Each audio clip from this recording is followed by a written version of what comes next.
കൃഷ്ണഗിരി നിന്നാണോ ദുബായിൽ നിന്നാണ് പറഞ്ഞിട്ട് കച്ചവടം ചെയ്യുന്നുണ്ട്. അങ്ങനെ ഇങ്ങനെ പറഞ്ഞ കളിയാക്കി. പിന്നെ ഞാനൊരു കാര്യം, ഇപ്പൊ കമന്റ് ഇടുന്നവരായിക്കോട്ടെ, എന്നെ ഞാൻ കച്ചവടം പശു ഫാമേ ഞാൻ ഇവിടുന്ന് പാലക്കാട് നിന്ന് പൂട്ടിപ്പോയി എന്ന് പറഞ്ഞവര് വരെ ഉണ്ട്.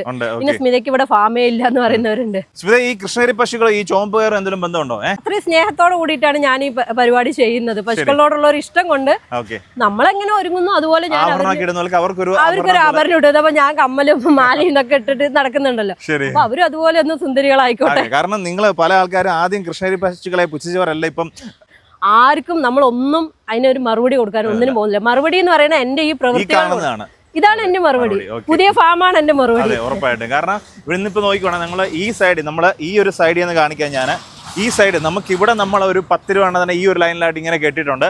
ഇത് കൂടാതെ ഷെഡിനകത്തുണ്ട് അല്ലേ?